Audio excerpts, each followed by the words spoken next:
Olá a todos e todas, estamos aqui em mais uma aula do nosso curso Um Brasil Sustentável. Nesta edição de 2020, como todos sabem, estamos discutindo os objetivos do desenvolvimento sustentável e hoje, nesta nossa aula, vamos discutir mais dois ODS, especificamente o ODS 16 e o ODS 17. A redação do ODS 16 é a seguinte: promover sociedades pacíficas e inclusivas para o desenvolvimento sustentável, proporcionar o acesso à justiça para todos e construir instituições eficazes, responsáveis e inclusivas em todos os níveis. Para nos apresentar aqui um debate muito importante sobre esse ODS, nossa convidada ilustre de hoje é a Melissa Risso, que está aqui representando o Instituto Igarapé, e o objetivo 17, cuja redação é fortalecer os meios de implementação e revitalizar a parceria global para o desenvolvimento sustentável. Tenho a honra de ter a participação aqui do Fábio Abdala, que é gestor de sustentabilidade da Alcoa e conselheiro do Instituto Ethos. Ambos têm a missão aqui de tentar fazer um diálogo entre dois ODS que aparentemente não dialogam, né?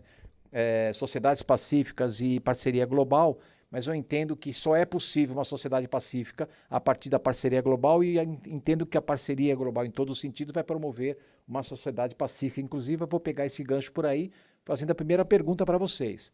A redação que eu acabei de ler para todos aqui, ela é adequada à realidade brasileira ou, uma vez que ela foi escrita, claro, no âmbito de um pacto internacional, então, ora um ODS é mais adequado, ora não à realidade nacional. Esses dois especificamente, o 16 e o 17, vocês entendem como adequado à realidade nacional ou precisaria de algum ajuste importante para o que acontece aqui no Brasil?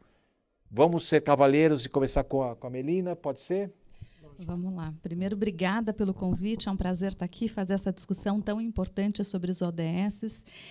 E acho que vale a pena recuperar um pouco essa história, Zisma.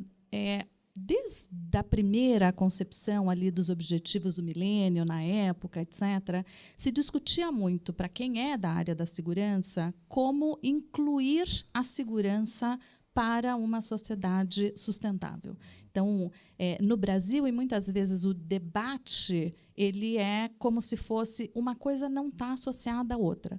Mas, na verdade, para quem vem do campo da segurança pública, sempre foi uma luta para fazer a inclusão deste objetivo, porque não dá para entender uma sociedade sustentável se a gente não tiver segurança. Então, não é para a gente competir entre esses objetivos, ou que uma coisa é mais importante do que a outra, mas é que se a gente não tiver segurança, a gente jamais terá uma sociedade sustentável.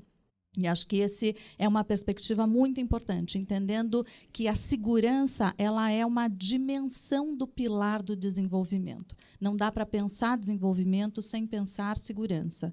E o Brasil foi muito resistente à inclusão do próprio objetivo, como se, na época que foi discutido, tinha toda a discussão do Brasil em relação à sustentabilidade, toda a sua agenda, etc., mas o Brasil vai muito mal na área de segurança. A gente tem taxas de homicídio muito altas, para a gente pensar em números absolutos, apesar de ter reduzido ali 2018, 2019, a gente está falando de uma média nos últimos 20 anos de 50 mil pessoas assassinadas no Brasil.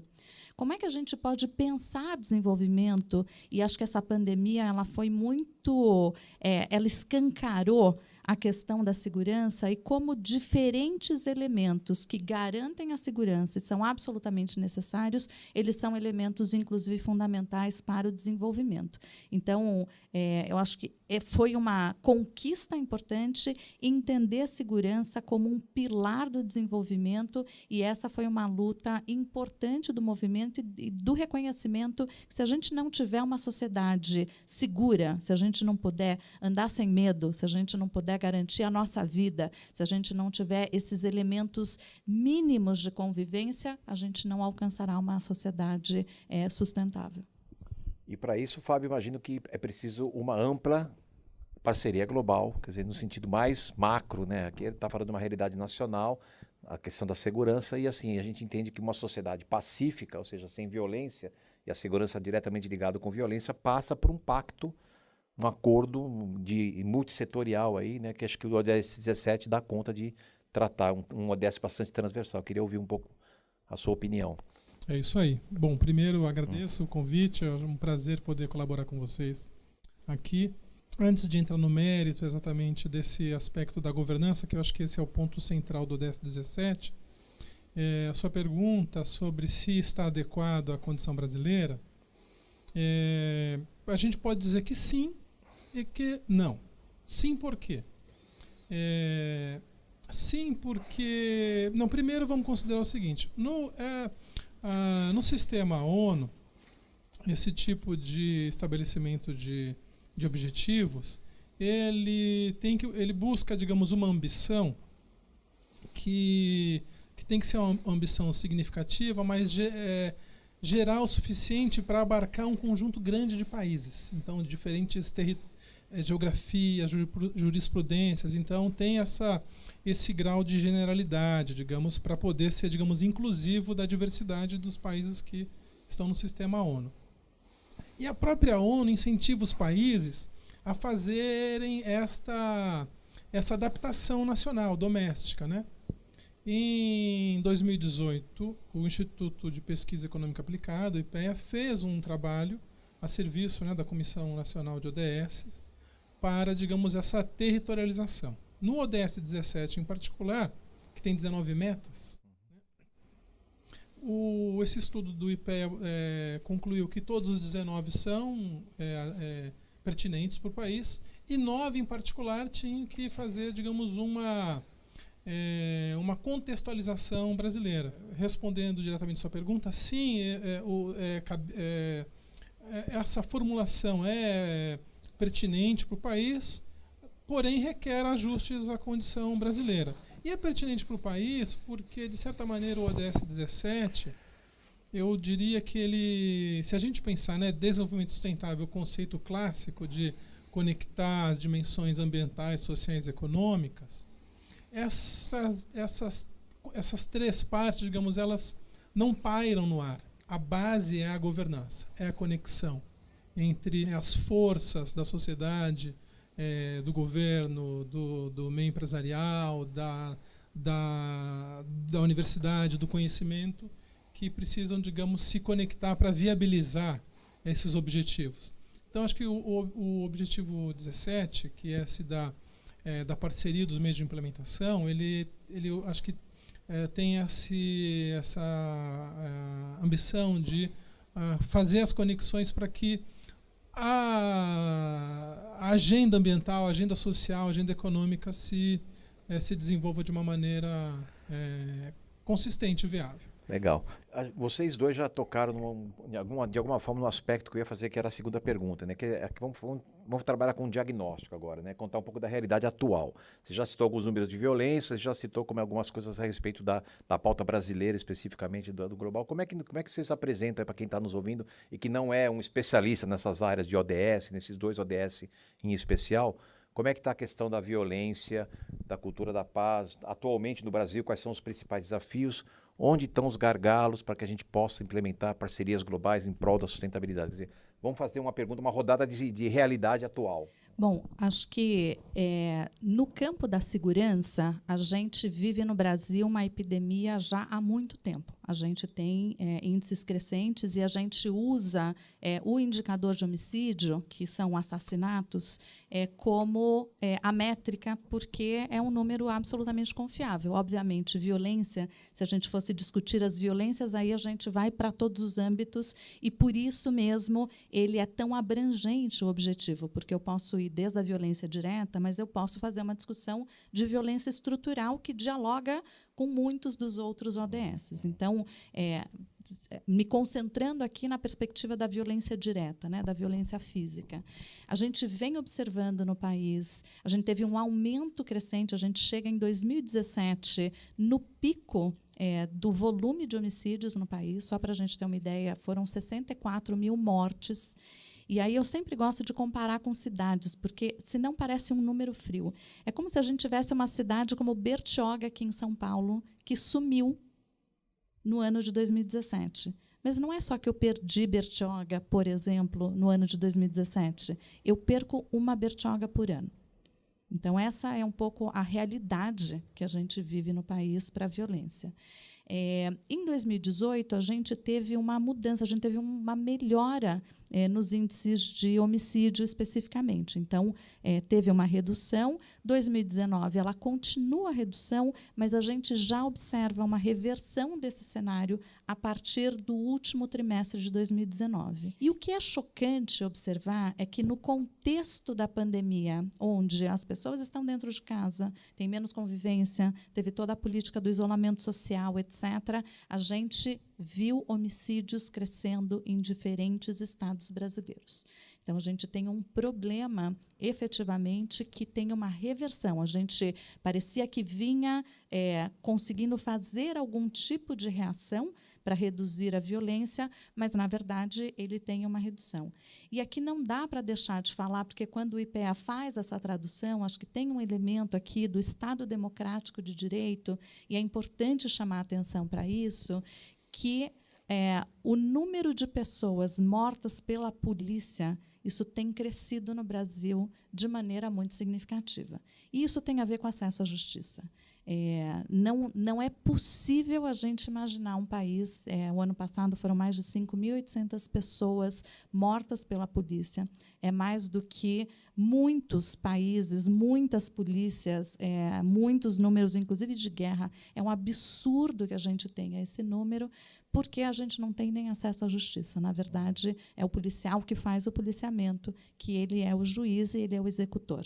Então, esse é um problema, efetivamente, que a gente precisa olhar para essa característica e a distribuição, como é que ela afeta o público. Então, a gente tem um problema aqui com uma sobre-representação na população negra. A gente comemorou, inclusive, a gente viu os dados e a gente viu esse crime bárbaro que aconteceu de um negro sendo espancado por seguranças e morrendo aqui no Brasil. Então, observando como é que essa violência ela vai se sobrepondo. Então, a gente tem um problema do ponto de vista do diagnóstico muito grave. Parecia que a gente poderia estar mudando a trajetória, mas a verdade é que a gente está voltando para patamares muito mais graves, com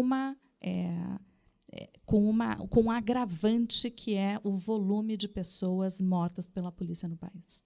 Tá.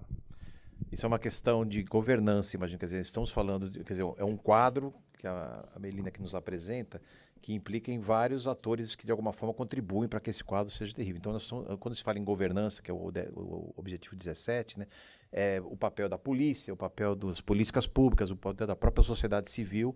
Quer dizer, como é que a gente consegue, como é que a gente vê, como é que estão as conexões, as redes de colaboração para resolver problemas como a violência no Brasil? Como é que você vê esse diagnóstico atualmente? Eu diria que essas conexões, digamos, social, público-privada, nas diferentes áreas, imagino que até na segurança, mas isso fica muito evidente nas questões da educação ou das questões de meio ambiente. No Brasil, elas foram amadurecendo nos últimos anos, em particular, eu diria, a partir da Constituição de 88, que deu muita ênfase para a participação e o controle social das políticas públicas. E a gente, no final do dia, se a gente for olhar os ODS, a gente tem muito ali de geração de bem público, né, e de políticas públicas que estão associadas. Então, assim, de maneira geral, eu vejo que as questões de governança, elas foram no Brasil amadurecendo. Eu posso dar alguns exemplos. Primeiro, acho que essa conversa dos ODS e os desafios que estão colocados, eu acho que tem sempre esses dois níveis, o desafio global e o desafio doméstico. O desafio global, e isso tem sido já uma demanda histórica brasileira e está na ordem do dia, e isso pode ser usado de uma maneira ou de outra, que é a questão da cooperação técnica e financeira, né, entre os países, para viabilizar as agendas, né.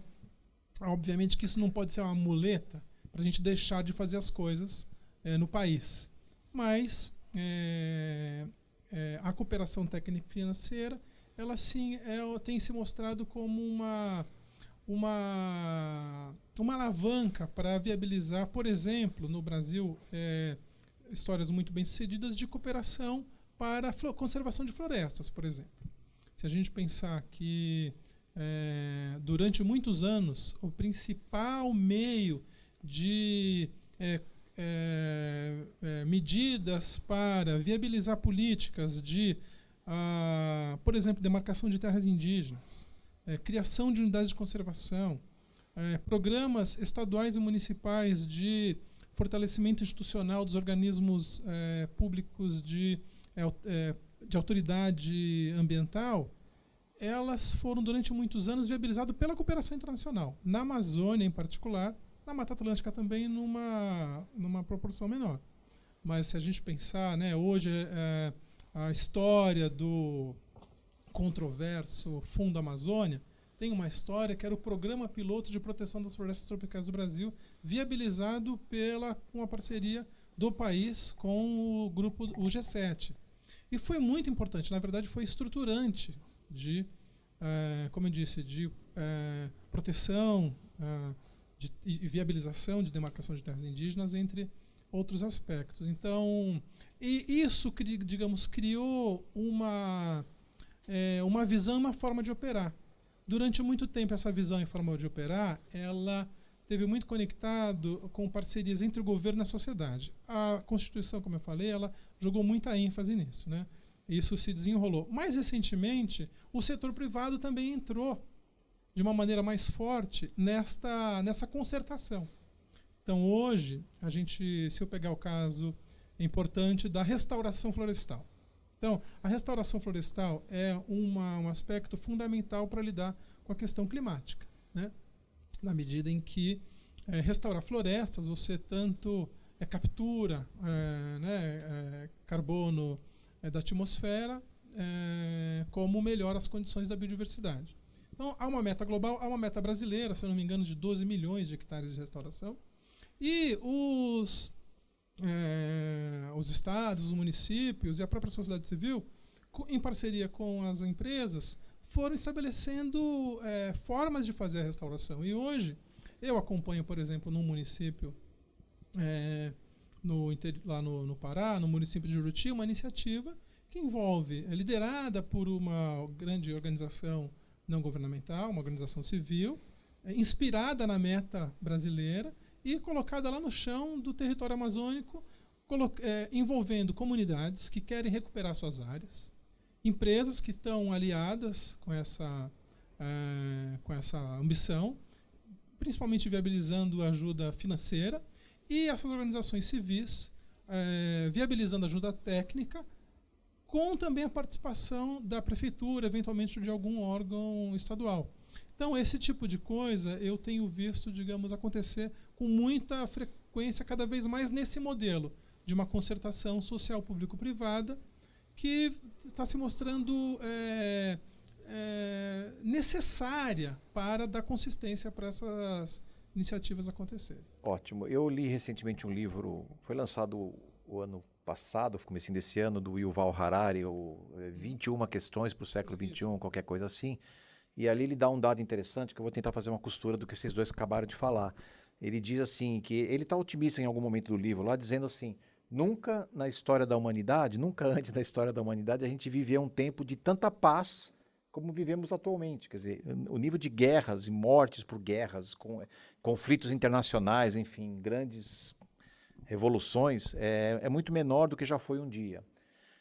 Muito por conta do que você apresenta, né, uma pactuação social diferente, um amadurecimento de que as coisas podem ser resolvidas no campo da diplomacia ou com outras formas de colaboração que evitam a violência. E talvez os índices de violência no Brasil sejam um ponto fora da curva do que a gente vê num cenário, uma tendência, vamos dizer assim, mais global, né?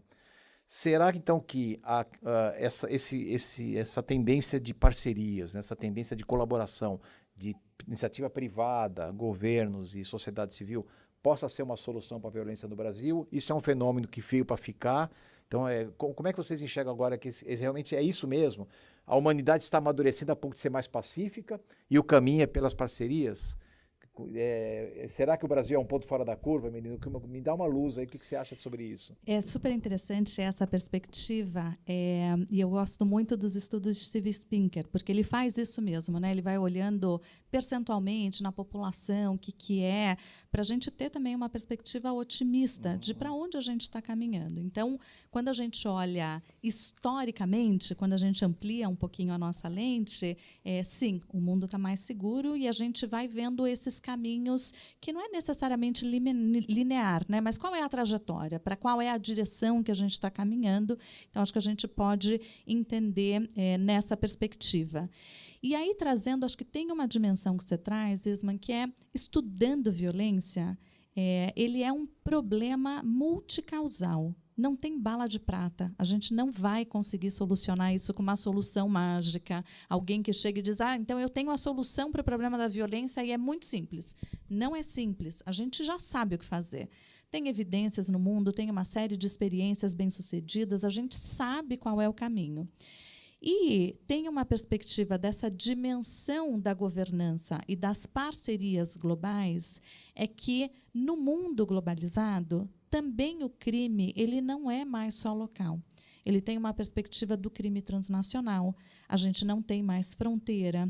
Por exemplo, quando a gente olha a perspectiva do tráfico de drogas, aonde ele é produzido, ele passa por aqui, para onde ele chega, como é que ele caminha com uma série de violências. Mesmo a arma, quando a gente olha a arma de grosso calibre, que está aqui disseminada no Brasil, especialmente nas favelas do Rio de Janeiro, elas não são produzidas no Brasil. Ela chega no Brasil.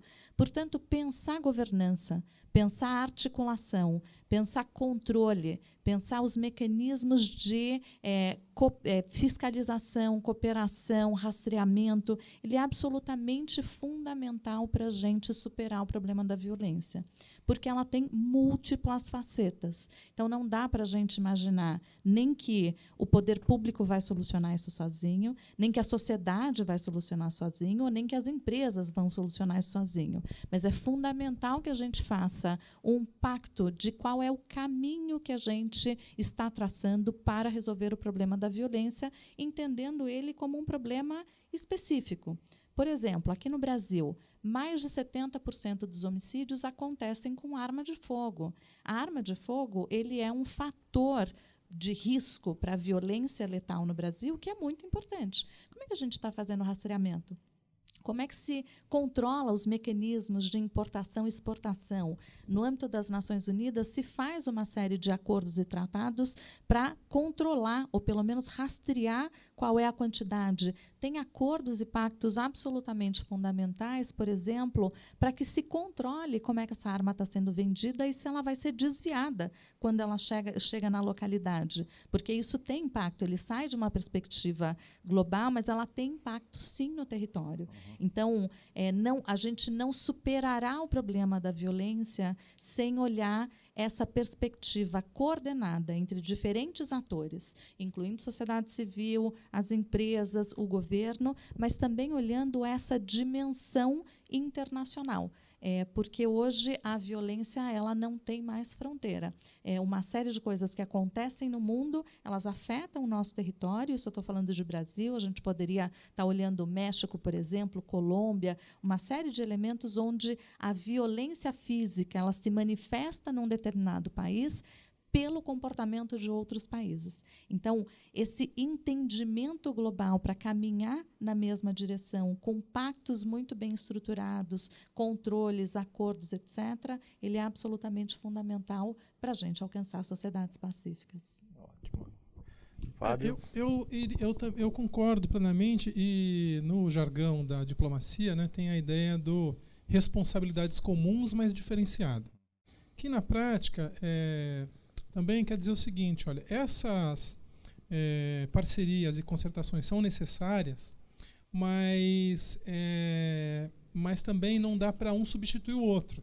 Por exemplo, obviamente, o Estado ele tem uma certa legitimidade, por exemplo, na imposição da violência física, né, digamos, para o controle. Né, é ele quem legitimamente digamos, se atribui a isso. Né? Então, se eu for pensar na questão do desmatamento, que tem uma violência embutida muito forte, eu não posso considerar que a sociedade que a gente vai esperar que a sociedade ou as empresas substituam o Estado no provimento dessa força e da ordem, porque não cabe à sociedade. Ela, eu acho que tem meios de colaboração, mas ela não pode ser substituída, nem a empresa pode substituir o Estado, porque não tem a legitimidade nem tem os meios. Então, eu acho que isso é muito importante, que a colaboração ela tem, digamos, também um certo escopo, um certo lugar, que as partes são insubstituíveis. E eu diria que no Brasil, em particular, pensando, né, nos desafios que a gente tem, então, que estão associados à governança, então, a transparência e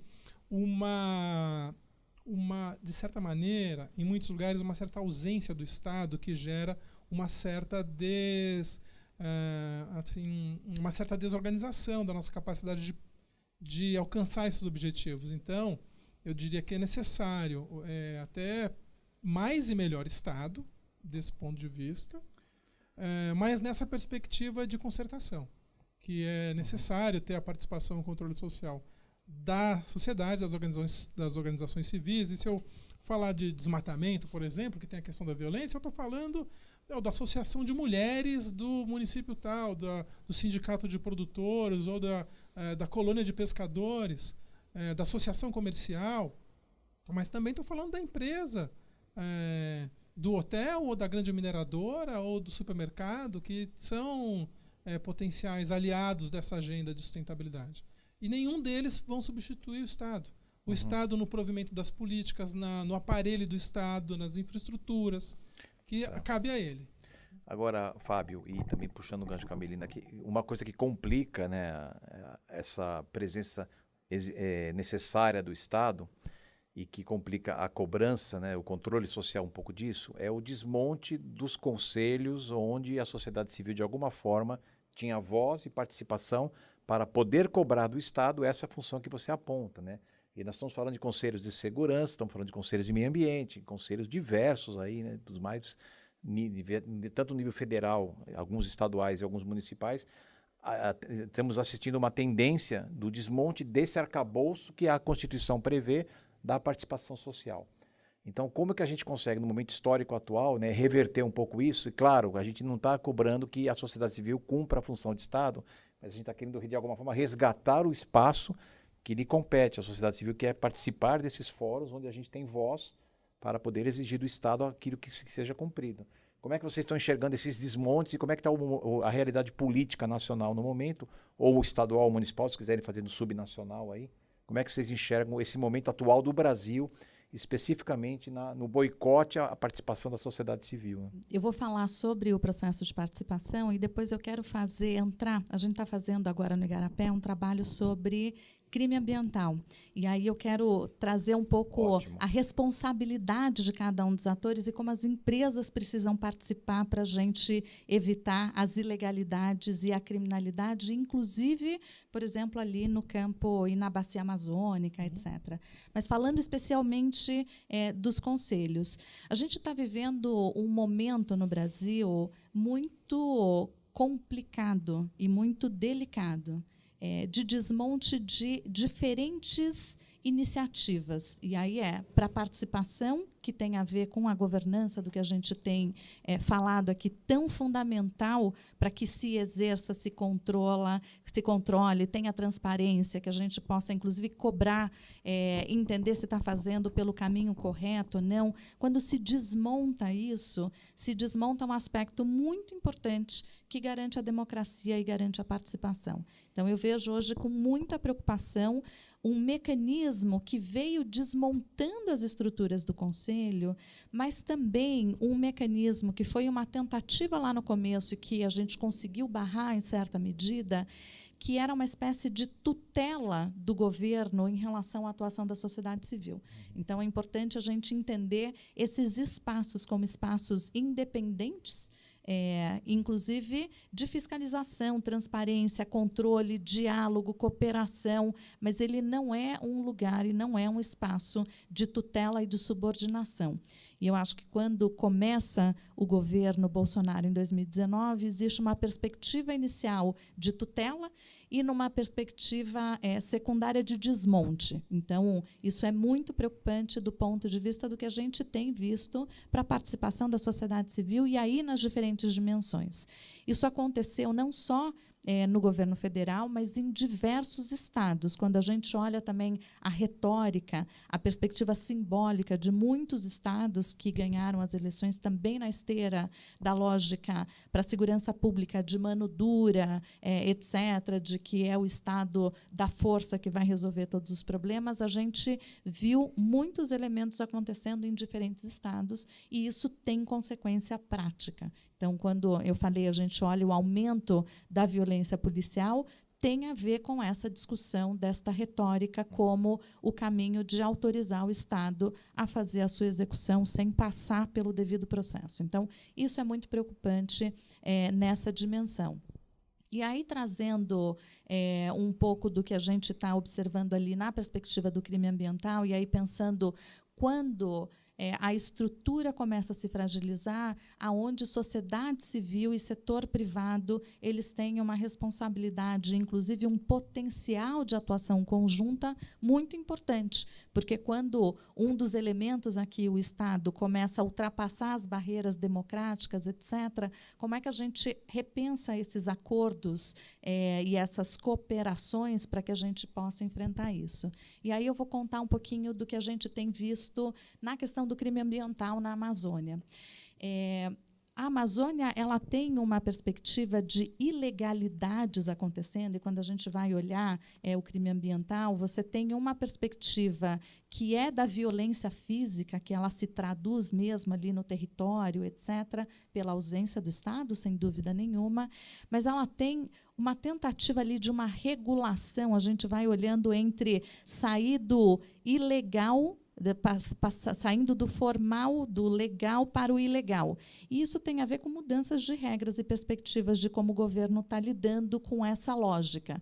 Então, quando o governo diz estou desregulamentando, na verdade, ele está acabando com toda a estrutura, inclusive de controle de legalidades e de garantir algum tipo de imposição de proteção, por exemplo, ambiental. Então, a gente tem visto isso no campo ambiental, né? Como é que você vai mudando e desregulamentando isso de maneira que facilite e você saia do campo legal. Você vai aumentando as fronteiras do que você pode fazer ou não, e isso tem consequências práticas.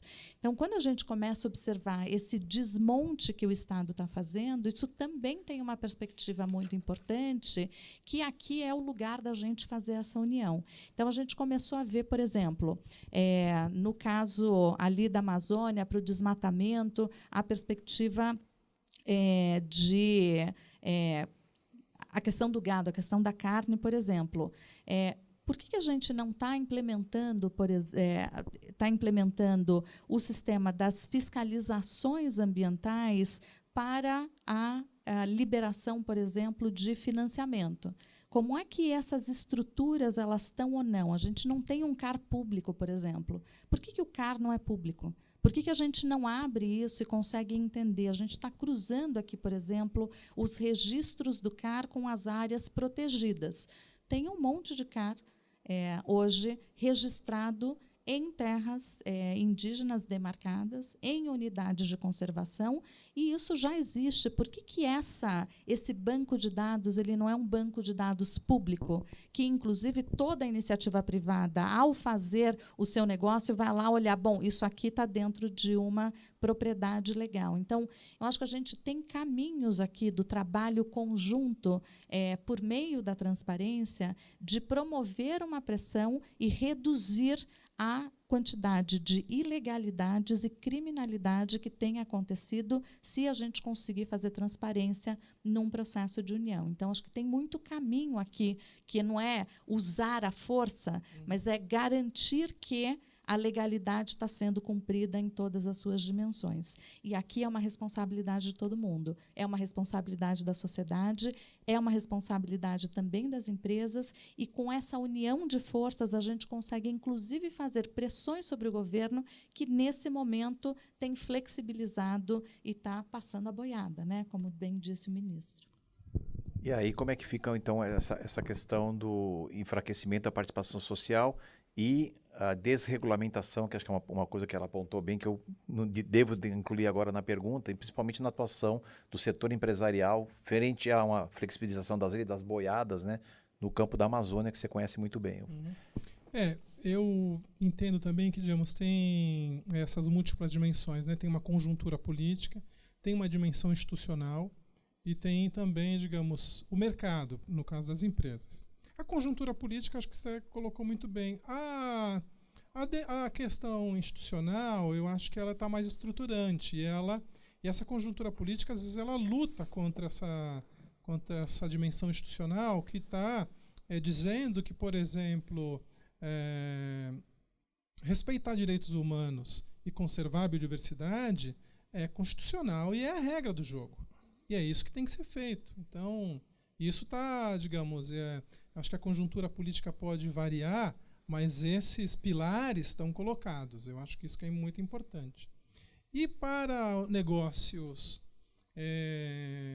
principalmente negócios de cadeias globais, como a gente tem no Brasil muito forte, cadeias de minérios, de alimentos. Essas cadeias globais estão cada vez mais, digamos, buscando uma certificação, porque os seus clientes eles estão querendo comprar, por exemplo, um celular que tem alumínio, e quer que o alumínio que está naquele celular seja um alumínio que vem de um lugar que respeite os direitos humanos, que respeite a biodiversidade. Então, aquela empresa que quer produzir alumínio e vender para esse cliente, ele tem que garantir, de alguma maneira, que esta produção está alinhada com essa regra, com a legalidade, que tem e hoje tem uma sigla que está, digamos, famosa, que é o ESG, né? O E de Meio Ambiente, Environment, Social e Governance. Então, nesse sentido, eu concordo plenamente que é incoerente essa conjuntura política que jogue em desfavor das questões ambientais, sociais e de governança. No limite, que joga em desfavor do respeito aos direitos humanos, que joga em desfavor da conservação do respeito aos sistemas ambientais. Por exemplo, na questão da segurança em particular, recentemente as empresas se engajaram numa iniciativa chamada Princípios Voluntários de Segurança e Direitos Humanos para as empresas.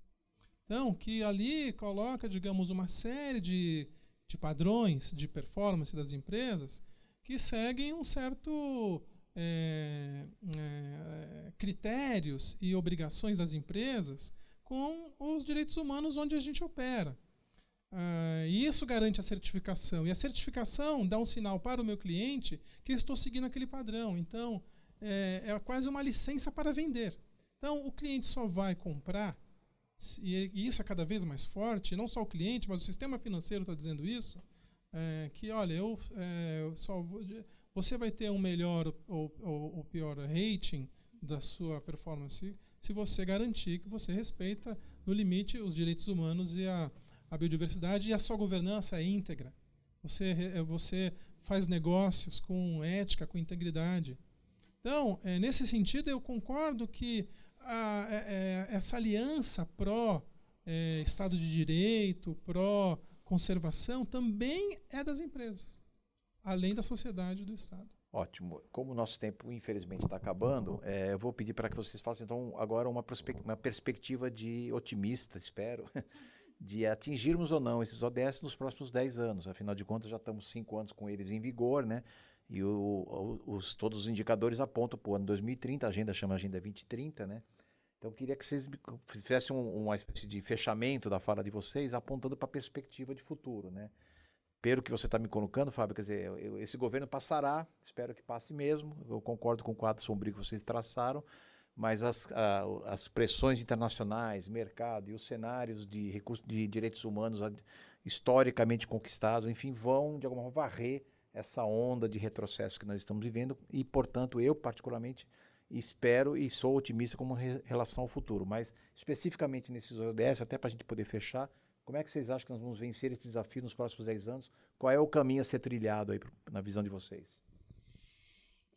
Eu também sou otimista quando a gente pensa no longo prazo, porque eu acho que vai passar mesmo. Acho que a gente teve aqui uma mudança aqui de rumo, mas a gente vai voltar para o caminho olhando qual é o para onde a gente está mirando e como é que a gente vence e ultrapassa essa perspectiva.